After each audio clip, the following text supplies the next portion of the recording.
the 9th year of entanglement with Leo. His mistress stormed into my birthday party, declaring their true love and demanding that I grant them a divorce so they could be together. Leo watched coldly, waiting for me to clean up the mess caused by his disobedient lover, just as I always had. But that day, I suddenly felt tired of it all. I stood up and gave him a faint smile. I'm going to get some fresh air in the garden. Leo didn't think much of it, assuming I went out to cry in private, as usual. But 1 hour passed, then 2, then 3, and I never returned. He finally went looking for me. In the garden, all he found was a burnt-out cigarette and a ring. He knew I wasn't coming back. Chapter 01. Year 5 of marriage. By the 5th year of our marriage, Leo had taken in a delicate and enchanting ballet dancer. Her name was Sandra.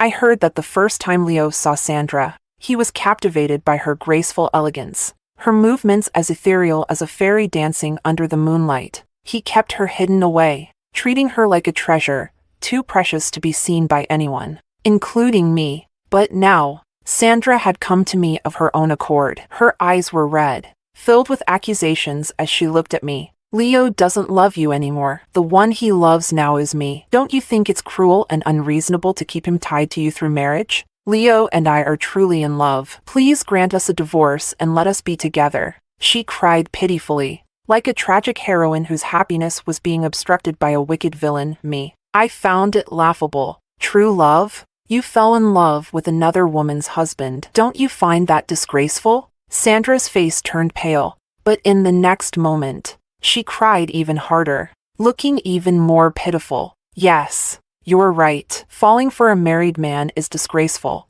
and I deserve your scorn. But love itself isn't wrong. I just want to be with the man I love forever. I really love Leo. I don't want to leave him. Can't you just let us be together? Her words were absurd and naive, but Leo found her charming and fearless. He wiped away her tears tenderly and coaxed her in a gentle voice. All right. Stop crying. I'll stay with you tonight. The room fell silent. He trampled on my dignity to defend Sandra. This was a kind of affection he had never shown his previous lovers. In the past, other women had come to me demanding I leave. When Leo found out, he made sure those women suffered. He had warned everyone. Miranda is my wife. No one is allowed to provoke her.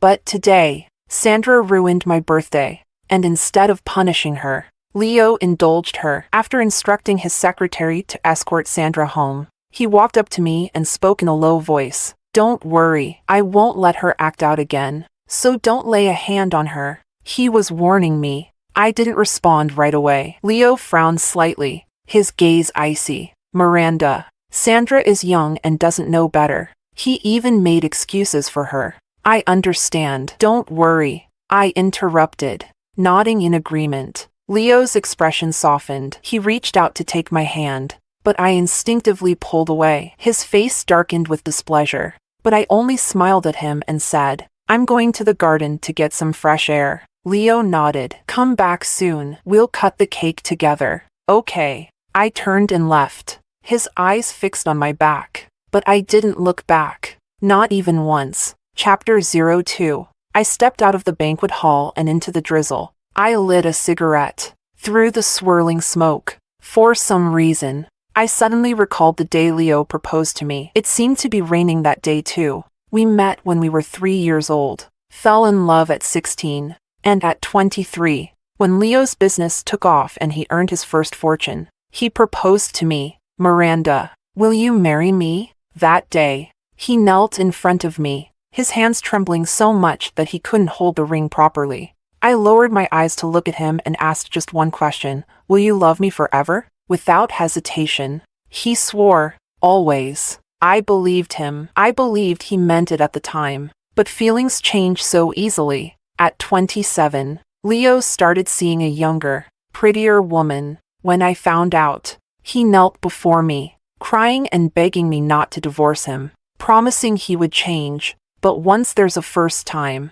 there will always be a second, a third, and a fourth. Now, he doesn't even bother to hide it anymore, and I don't bother to make a scene. I've fought enough. I've seen enough. Like with Sandra, Leo treats her differently. For her, He warned and threatened me 3 years ago. Such a scene would have left me shattered and sobbing. But now, I only feel tired and disgusted, because I know better than anyone that Leo will never divorce me for Sandra. It has nothing to do with love. Our years of marriage have created too many ties, too many shared interests. Divorce would be messy and offer him no benefits. He won't do it, and he's certain I won't either. After all, I've brought up divorce more than once over the years, but it always ended inconclusively. At first, it was because of love. Later, it was because of pride. But no matter the reason, after so many years of enduring this, I should have been used to it by now.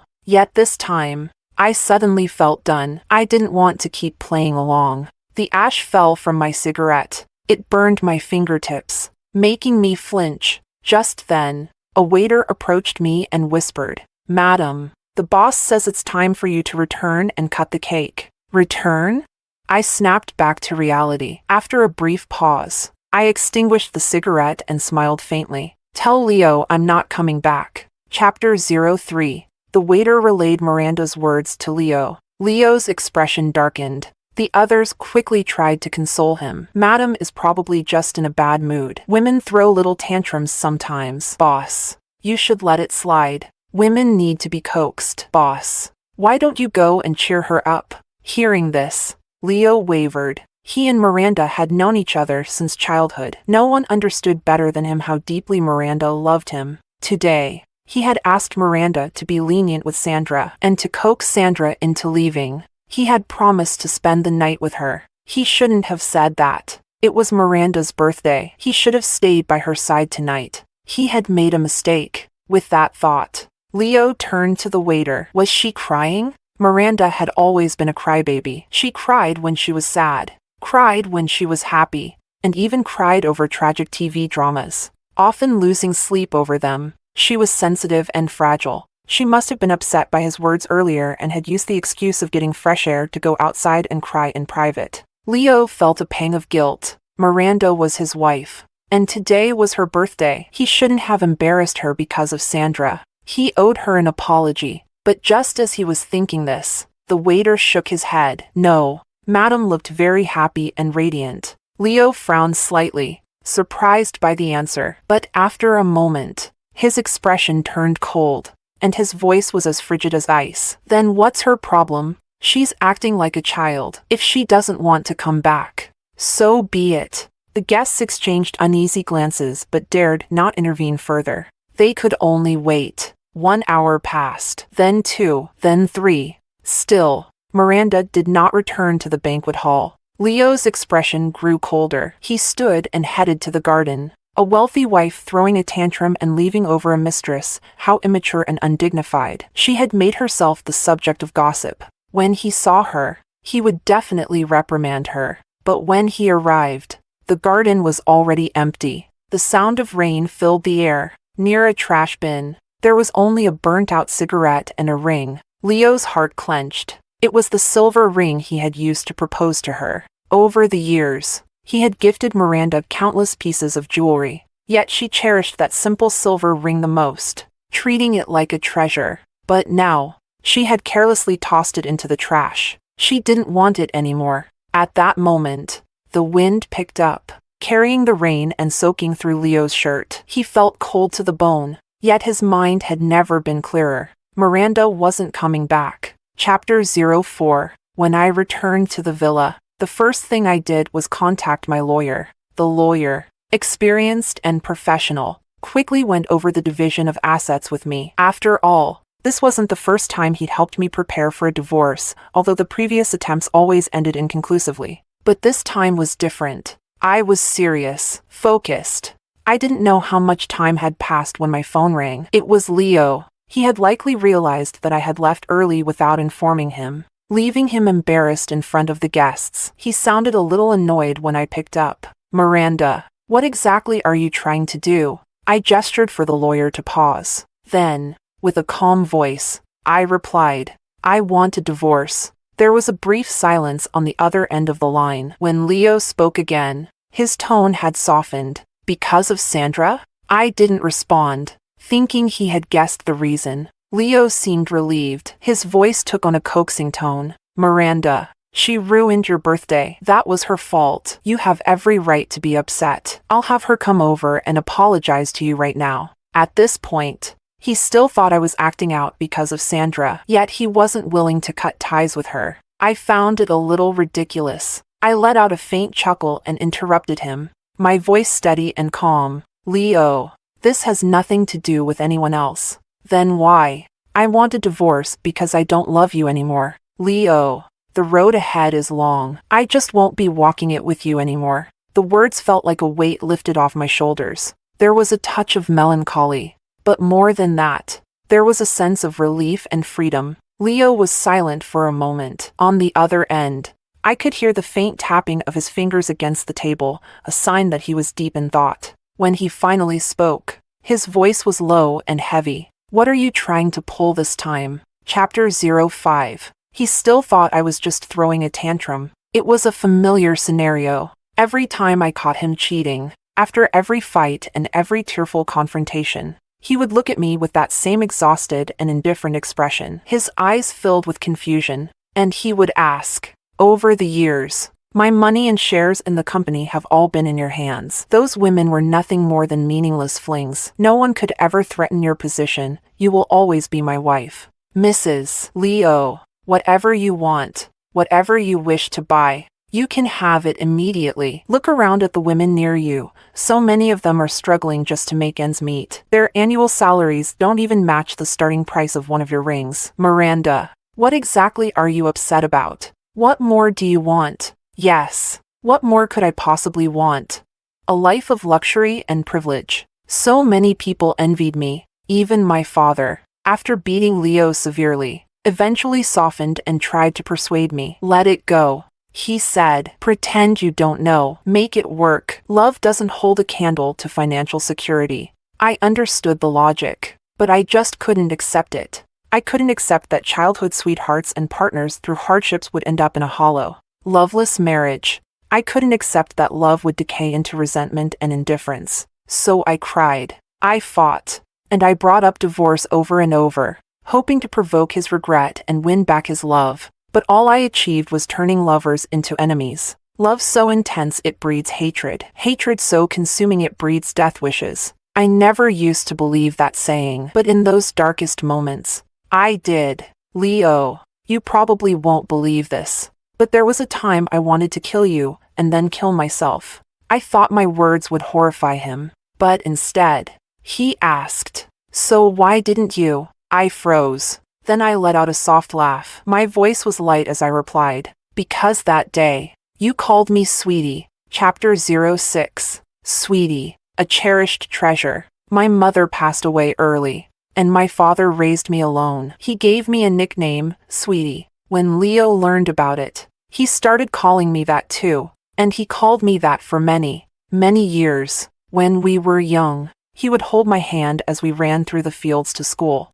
turning back to smile at me, Sweetie, hurry up, or we'll be late. On our wedding night, he kissed my forehead, his fingertips trembling, Sweetie, I love you.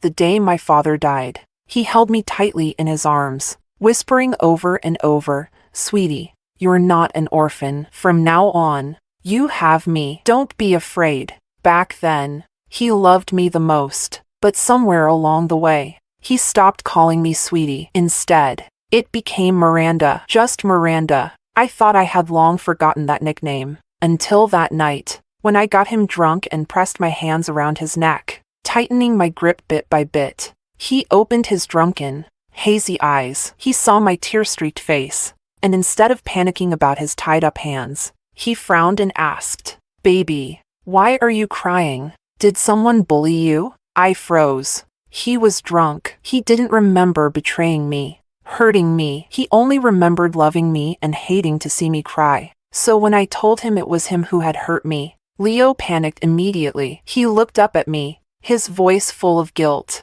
I'm sorry, Sweetie. I was wrong. Hit me if you want. But tomorrow, let me take you out for roasted sweet potatoes, okay? When I was young, I loved roasted sweet potatoes from the stall at the village entrance, but I could never bring myself to buy them. Leo always saved up money to buy them for me, and whenever I offered him a bite, he would refuse. Only if I forced it on him would he finally take a bite. We were poor then, but we loved each other the most. Whenever he made me angry, he'd stare at me with pitiful eyes, like a puppy afraid of losing its owner, just like he did that night. And I, spinelessly, gave in. I let go of his neck and untied the ropes. As his anxious voice called out behind me, I walked out the door, climbed to the rooftop, and looked down. I thought that if I couldn't kill Leo, then maybe I should just end my own life. But as soon as that thought crossed my mind, a loud, piercing sound split the night. I turned toward the noise. Fireworks burst one after another in the sky before me. Red, blue, pink, brilliant, beautiful, lighting up half the sky. A breathtaking sight. Now, as I look out through the window at the dark night sky, where there are no fireworks, I speak softly and gently. At that moment, I suddenly didn't want to die anymore. I even felt relieved that I hadn't killed you. Otherwise, I would never have seen such beautiful fireworks again. Leo stayed silent for a long time on the other end of the call. I thought he was shocked by my past madness. But after a while, he suddenly asked, "Do you still want to kill me?" His tone was serious, so I thought for a moment and answered him just as seriously. "No, you're not worth it." Chapter 07. Leo refused to agree to the divorce. It had nothing to do with love. After so many years of marriage, our interests had become deeply entangled. Divorce would be a major upheaval for him, financially and legally. The division of assets would even impact the company's IPO. Aside from regaining his single status, there was no benefit in it for him. Leo was an excellent businessman. He never did anything that wasn't in his best interest. So he chose to ignore it, just like he had ignored my past outbursts. This time, he ignored my request, as well as the divorce agreement and the asset division documents sent by my lawyer. I had no intention of fighting with him. I simply told my lawyer to inform Leo that if he refused to settle amicably, I would take him to court. Then I packed my things and left Beijing. Right before the plane took off, I received a message from Leo. "Miranda, you know this is the most critical time for the company's IPO. Do you really have to do this now? After all these years, do we really have to end it like this?" I thought for a moment and replied, "Yes, we do." Chapter 08. The plane's destination was Iceland, at the meeting point of the Atlantic and Arctic Oceans. I stayed in a seaside town where I could see the ocean just by opening the window. Heading further south, surrounded by green fields, I saw the red house from the eye test charts. I realized then it actually existed. The wind blew, making the grass sway. It was beautiful. I joined a tour group. The guide was an Asian woman who skillfully led us through tastings of local delicacies and tours of historical sites. Among the group was a young couple. They were inseparable, clearly deeply in love. I once saw the boy practicing his proposal speech over and over again in private, stumbling at first but growing more confident with each attempt. It took him 3 days. Then, at the Roman temple, surrounded by a shower of rose petals, he proposed. "Fiona, will you marry me?" Despite all the practice, his voice still trembled and faltered, even worse than his first attempts. Awkward, shaky, but sincere. "Yes, I will." The girl, eyes brimming with tears, accepted the ring. Amid cheers and applause, she threw herself into his arms. They held each other tightly, under a cascade of petals. It seemed as though they had embraced the entire world. On the way back, the boy went to pack their things, and the girl sat down next to me. She carefully touched the ring on her finger, cherishing it, and then noticed the faint mark of a ring on my own finger. She blinked and looked at me. "Were you married, too?" "Yes." She was naturally chatty, and upon hearing I'd been married, her curiosity piqued. "How old were you when you got married?" "I just started working. Do you think I'm too young to have said yes?" She was young. Her eyes were filled with dreams of the future, admiration for her fiancé, and nervousness about marriage, afraid of choosing the wrong person, of taking the wrong path. Unlike me, naive and fearless, I had chosen Leo. I believed love could overcome anything. But later, I realized that love was the source of all obstacles. Marriage brought me nothing but endless wounds and tears. My marriage was undoubtedly a failure, so I had no grounds to offer her romantic advice or inspirational speeches. I simply told her, I got married at 23. Now I'm 32 and preparing for a divorce. For me, marriage isn't about age. If you like someone, be with them. If you don't, leave them. Keep it pure and simple. She listened, nodding uncertainty, and then hesitantly asked, Are you divorcing because you fell out of love? I smiled and nodded. Yes, we grew tired of each other. Chapter 09. On the 7th day after Miranda left, Sandra had just finished her performance, and Leo personally went to pick her up. On the way back, Sandra began scrolling through short videos on her phone. I got married at 23. Now I'm 32 and planning to get a divorce. Is it because you don't love him anymore? Yes, we got tired of each other. Leo's whole body tensed, and he turned to look. He couldn't see the woman's face, but he knew that voice. It was Miranda. She said she didn't love him anymore. She said she was tired of him. It was absurd, completely ridiculous. Miranda's mother passed away early, and her father had died a few years ago. Other than him, she had no one else in this world to rely on. She couldn't leave him, even though she had brought up divorce more than once over the years. Leo knew the truth. Miranda was the one who couldn't bear to let go. She couldn't leave him. She cared more than anyone about having a family of her own.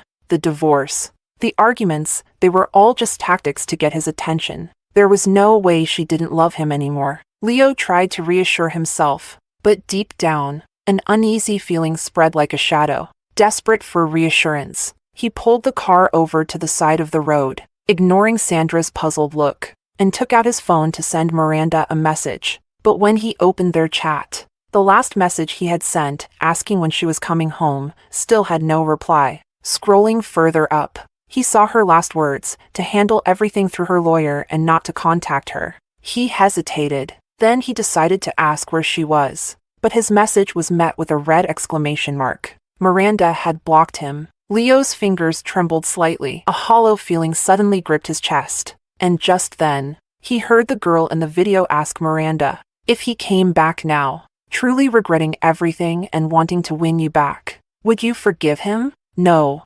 Miranda's voice was soft but resolute. Leo clenched his phone tightly, his jaw taut. She was lying. Miranda was lying. There was no way she wouldn't forgive him. She loved him too much. He refused to believe otherwise. Chapter 10. The day I returned home, Leo came to pick me up personally. He looked sharp, tall, and striking, holding a large bouquet of roses. He walked toward me, attracting quite a bit of attention. Miranda, welcome back. I didn't take the flowers. His brows furrowed slightly, but then he naturally took my suitcase. Baby, stop being difficult, okay? He called me baby. In the past, that might have softened my heart. But now, I just felt puzzled. He didn't seem to know what he truly wanted. When he opened the car door, I noticed Sandra sitting inside. I frowned slightly. Leo quickly explained, Miranda,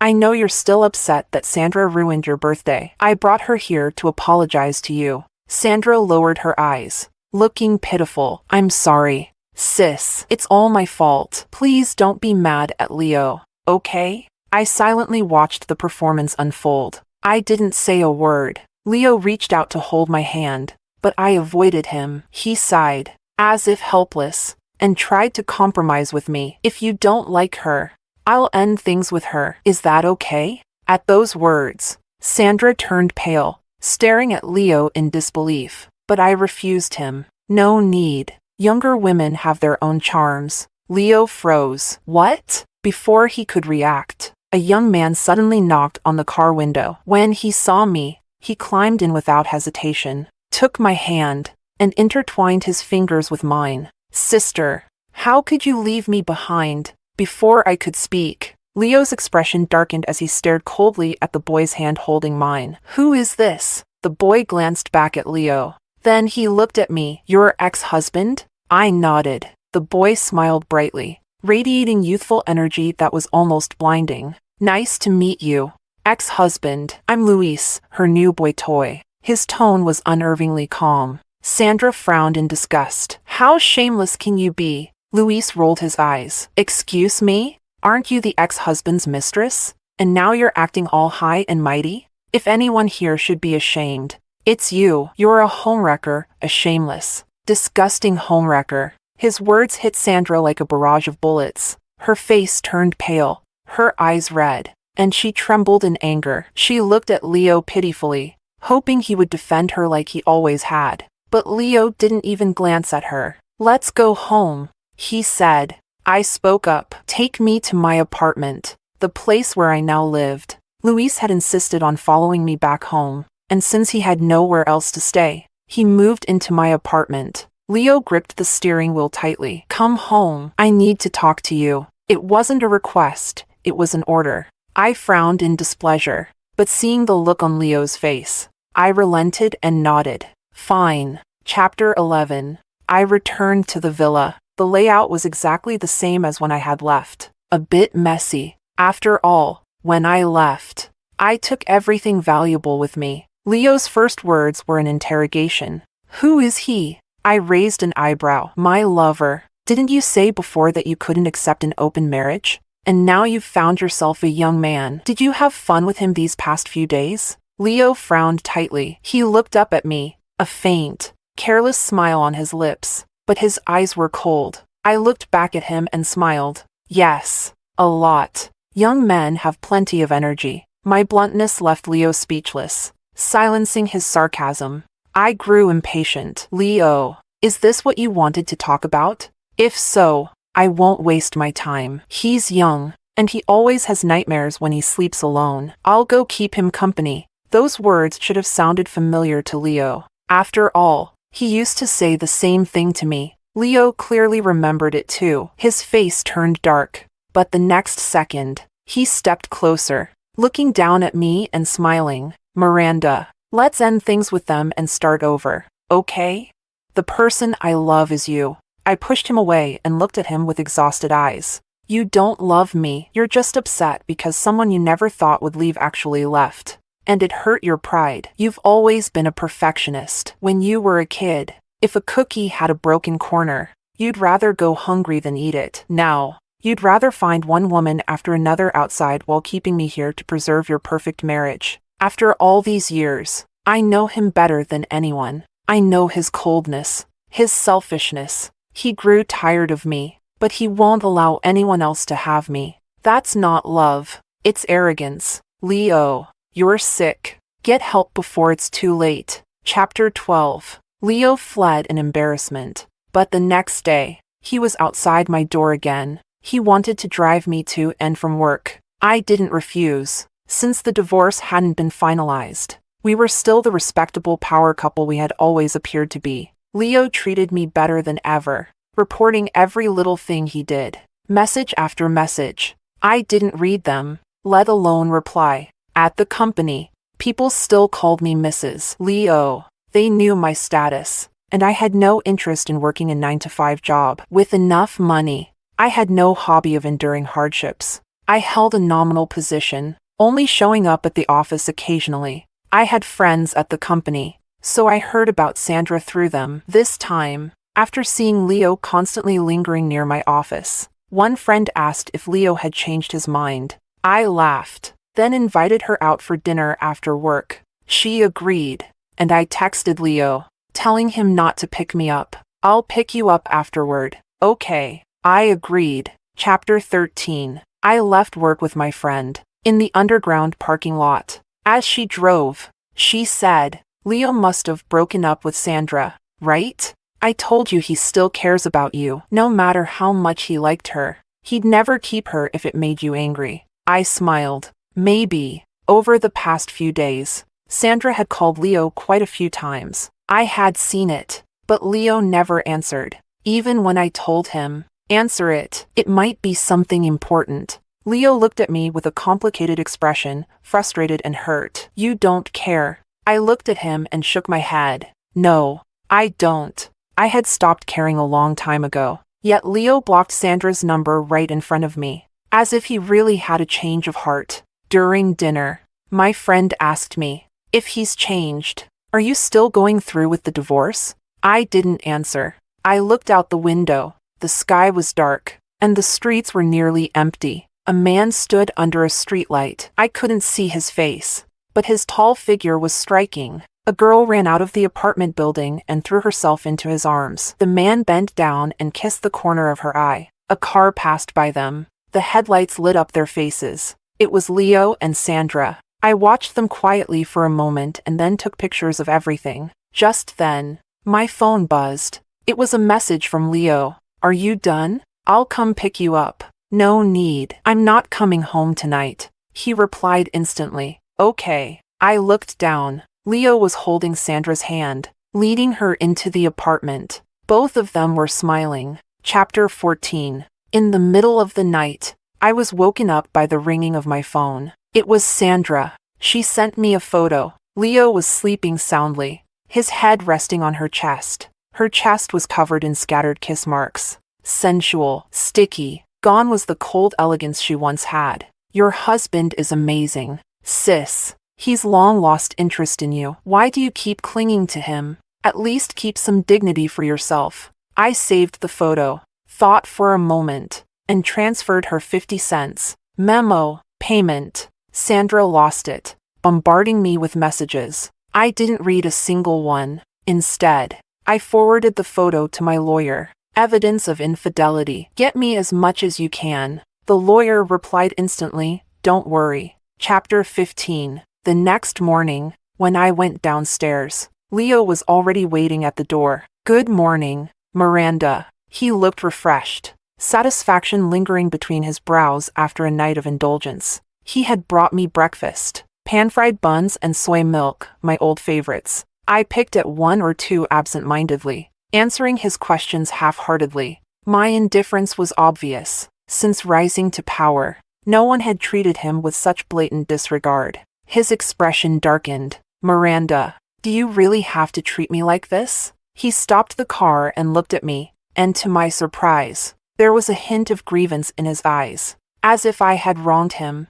But faced with my calm, indifferent gaze, he couldn't say anything. "Then just sign the divorce papers. If you can't stand it, let it go." The words hung in the air. Leo's face turned cold. "Not a chance." His tone was firm. I sighed, leaning back against the seat, part resignation, part exasperation. "Leo, why are you so pathetic? When I loved you, you hurt me. When I stopped loving you, you clung to me. Pathetic. You're exhausted." Chapter 16. Leo continued to refuse to sign the divorce papers, so we remained married. But Leo was clingy, too clingy. I knew he was trying to keep me away from Luis. Yet when Luis couldn't find me, he would wait for me outside the office, clinging to my arm and pouting, asking if I didn't care about him anymore. I smiled and coaxed him. "Of course, I care." Under the watchful eyes of others, I sent him away.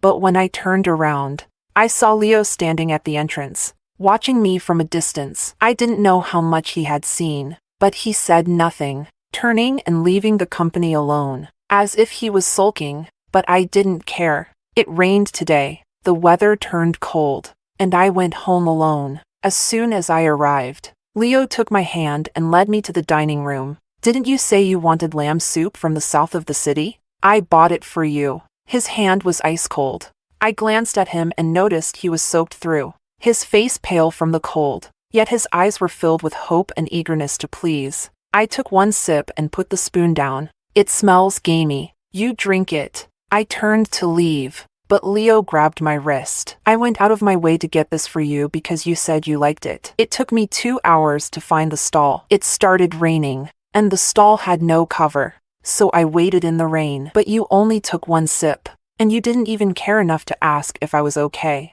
Miranda, what's wrong with you?" His fingers trembled, and his eyes were full of confusion. "You weren't like this before." "So what?" I looked him straight in the eyes, my gaze calm and unwavering. "I stopped liking you a long time ago. To me, you're a stranger now. Do you expect me to fuss over a stranger? You go out of your way for me and expect gratitude. How is that not ridiculous?" It was as if my words shattered something in him. "You can't not love me." I already looked into it. "Luis is just your friend. You two have nothing going on. You're just using him to make me jealous." Deep down, You still care about me. Miranda, baby, you love me, don't you? He looked down at me, his gaze careful and hopeful, but I noticed his death grip on his hands, his knuckles turning white as if my answer would be the final straw that determined his fate. I smiled and cut him off completely. For now, we're just friends. But life is long. Eventually, I'll find someone to spend it with. I'm afraid of loneliness. After my father died, more than anyone, I wanted a home of my own, so I never planned to spend my life alone. A man, a woman, a partner, any of those would do. Leo's eyes turned red, and he asked, "Why can't it be me?" "It can't." I didn't hesitate. Ignoring the way Leo's face instantly went pale, I smiled, turned around, and walked away. I never looked back. Chapter 17. Sandra came looking for me. She brought a pregnancy test report. Compared to the cold, fairy-like appearance she had when we first met, she now carried an air of sultry sophistication, evidence of a woman deeply indulged in passion. It made her even more alluring. No wonder Leo couldn't let her go. Who would be willing to give up such a delicate flower? Sandra told me she was pregnant. She said the reason Leo had been treating me so well lately was because he wanted me to accept the child. After all, I couldn't have children. Hearing this, I raised my eyes to look at her. "Leo told you I can't have children? What else?" Sandra smirked, her tone dripping with provocation. "But Miranda, who doesn't know in our circle that you can't have kids?" She was right. In the 3rd year of our marriage, I had a miscarriage at 3 weeks after discovering Leo's affair. I lost the baby during the argument, and after that, I never had another child. Many people speculated that I had been left infertile, whispering behind my back. They offered solutions, women, promises, but I took a sip of my floral tea, smiling calmly without a trace of anger. It's not that I can't have children, I simply refuse to have them with him. Because he doesn't deserve it. If you want to have his child, that's your problem. Don't drag me into it. And as for divorce, I've been ready anytime. He's the one who refuses. But honestly, you two deserve each other, one cheap, the other cheaper. Sandra's face flushed red, her voice sharp. "Miranda, he loves me. You're just a washed-up old woman." I raised my hand and splashed the floral tea in her face. Then I stood up, looking down at her, soaked and humiliated. I spoke indifferently. "If you're so sure of his love, then hurry up and convince him to sign the papers and stop bothering me." "Sandra, I'll be waiting for your good news." Chapter 18. What a pity. Sandra was useless. She stormed into the house, announcing her pregnancy to Leo, her face glowing with the tenderness of a first-time mother. But Leo's first reaction was to look at me, Miranda. This was an accident. Every time His words left Sandra stunned, but moments later, she snapped out of it and clutched Leo's arm. "Leo, you clearly said you wanted to have a child with me. You said you hoped the baby would be as beautiful as I am. How can you call this an accident? This is supposed to be the result of our love. Tell me you love me. Tell me you're tired of Miranda. Why won't you divorce her? What can she give you? I love you. We're having a child. Why won't you marry me?" Leo's expression turned cold. He lowered his eyes to her. "Get rid of it." Sandra instinctively covered her stomach, her eyes filled with sorrow and desperation. "No, I won't. This is our child. How can you be so heartless to ask me to abort it?" Girls always look beautiful when they cry, pitiful and fragile. But Leo's eyes rested on her belly without the slightest trace of emotion. "I won't repeat myself. Get rid of it." Sandra screamed and covered her ears, as if blocking out the cruel words would make them disappear. The two of them were locked in a standoff. I glanced briefly at the hidden camera and continued watching the show unfold with detached amusement. Sandra eventually collapsed from exhaustion. Leo had her sent to the hospital.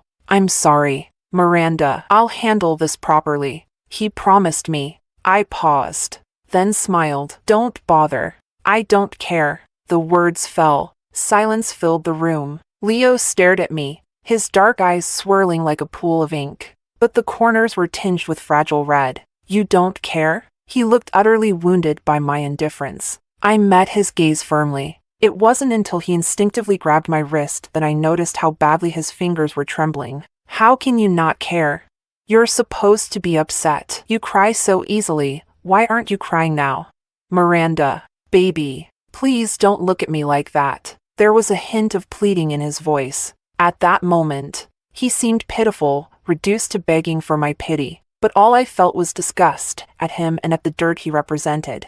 Should I care? We're getting divorced. Who you have kids with, and how many, has nothing to do with me anymore. Leo, I truly don't love you anymore. Watching his figure waver, on the verge of collapse, I smiled. We've known each other for so long. Let's at least end things with dignity. Sign the papers. Chapter 19. Leo finally signed the papers. He had no choice. Sandra had revealed her pregnancy to the media, turning their scandal into a public spectacle. The stock market wavered. Shareholders were dissatisfied. Leo didn't want me to sue him, and with his affair now widely exposed, my lawyer secured the maximum settlement, 70% of all assets. The lawyer told me, technically, it was 60%. The extra 10% was Mr. Leo's voluntary offer.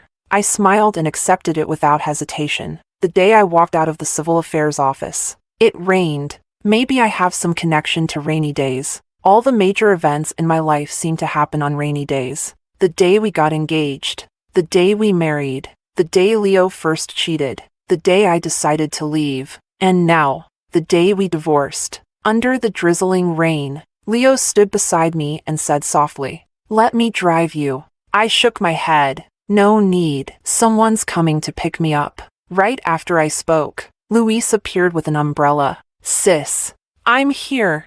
It's cold out. Put on an extra coat. You're already coming down with a cold. He fussed over me, draping a jacket over my shoulders. I accepted it without hesitation. Then, I stepped under his umbrella, and just then, the rain stopped. I looked up. The sun broke through the clouds, dispersing the gloom. Its light poured down, warming the chill of the rain. I smiled, turned around, and waved at Leo. Goodbye. The rain had cleared. Goodbye. To the shadows. Epilogue, regret. Useless. On the day of the divorce, Leo stood there, watching Miranda walk away under an umbrella with another man. He could still hear the boy chattering and Miranda's helpless laugh, but her eyes sparkled with genuine ease, a lightness he hadn't seen in her for a long time. He had always known Luis wasn't Miranda's lover. She wasn't capable of it. She had tried once, finding a boy and acting close with him, but when Leo saw the boy's face, he didn't worry, because the boy looked just like him. She couldn't let him go, so she would never truly take that step. Sure enough, that ridiculous act ended within a month. Miranda never crossed the line again. Drunk one night, Leo had told a friend about it. The friend froze, then sneered. Maybe she doesn't love you. Maybe she just isn't as pathetic as you. Leo, you're going to lose Miranda like this. And when that day comes, don't say I didn't warn you. What had he said back then?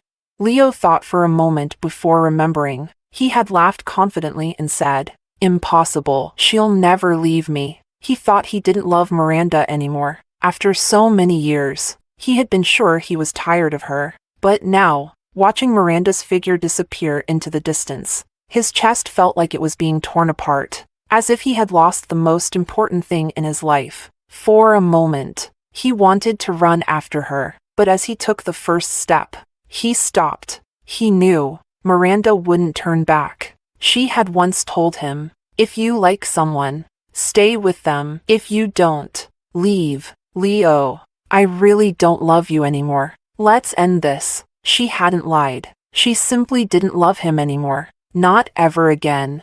Her future would be bright, like the sun after the rain, radiant and dazzling, and he would remain standing in the rain for the rest of his life. But no one cared. No one ever would again.